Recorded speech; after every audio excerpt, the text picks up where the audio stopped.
What's up, YouTube? This is Dylan with Brick Fever, and today we have the N1 Starfighter from the Mandalorian.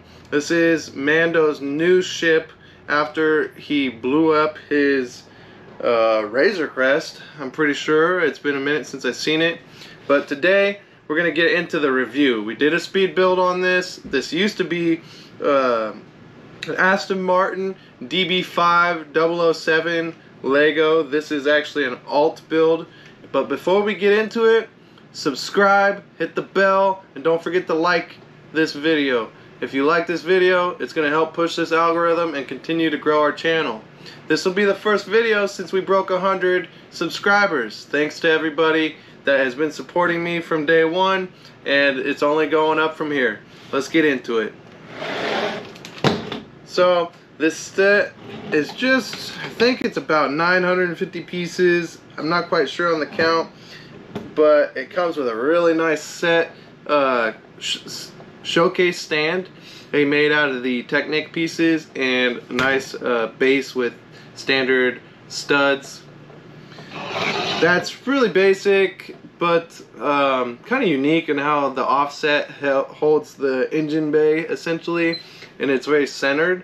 If this was centered over the base, the set would be offset and the base would look different. So I like the way he made sure everything was centered and displayed well. That's it for the stand. Let's get into the build. So I was not a fan of the Lego's official build for this for the price. Now, had it been a $30 set, maybe a $40 set, it's only a 450 piece count set. And yeah, it does have 3 minifigures, and actually, well, the BD1 is just this micro figure, so I think it's 4 figures with him. But yeah, not worth the set price. So I think it had Baby Yoda, BD1, so 2 micro figures, and then the mechanic and Mando. Not worth $60. And again, Lego's increasing their price on 25% on the majority of sets, so that's at $60 today. Is it going to go up in August? I sure hope not, because I'm never going to get it. This was a $5 build. Now this the 007 DB5 is retired, but if you have it, this will be a great alternative build for it. I really love this set. It's got the supercharger just like in the movie right here. This is it. It's got the guns.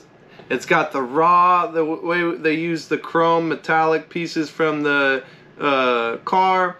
It looks really nice, so it keeps that raw bare engine style that you have in the N1 Starfighter in the Mando show.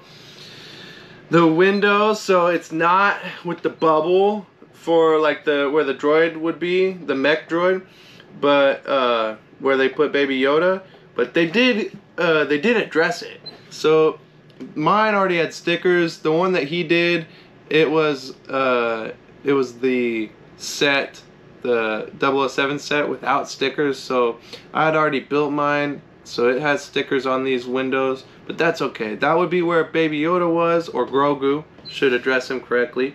Grogu, the young Jedi / Mandalorian. And they made a really cool mechanism, Ride Bricksters did, where this whole engine and windshield cockpit slides and opens up like that. Oh, not quite that far, but opens up to where Mando can get in and out. So all of this from right here forward is the action of the slide. And the map, the hidden map that they had in the car that rotated, it was one of the secret functions. Use that as your nav on the cockpit. So it's got a nav console, the gauges for the steering cluster also on there. So it was a great way to utilize the pieces that came in the previous set. Underneath, he's got the gun. I think they're guns. Lost that are under the engines. I'm not quite sure what it was on the show, but I like that you got every single detail. The base is very solid. Everything's very, very solid. It's I've done a couple alt builds to where things were kind of fragile. This is not one of them. Even the side pieces here, super rigid. And the only thing that's not quite the same is the way that the tail is shaped. But I love that he did address it with a taper. So he at least tapered it down to as thin as it could be. In the movie, or in the series, the tail, it comes down to like a real tail. So it would look more like this at the tip over here. But this is a 1x plate, stud plate. So it's not quite the same, but he did a good job. You got your afterburner from that supercharger right here. And if anyone's seen the show, I think it's episode 5 of the Book of Boba Fett. But man, when he hits that afterburner, she's gone. It's like hitting light speed. Great set. I have nothing bad to say about this. I loved the build. I highly recommend it. I will put a link to the instruction manual from Rebrickable by Rybricksters in the bio. And I highly recommend, if you have this set, and definitely if you have an extra one, build it. Build this. It'd be great to have on display. It's one of my favorite sets that I keep in the house. I keep a lot of my sets in storage, but this one, she got a spot on the shelf for sure. That's all I've got for you today. Take care.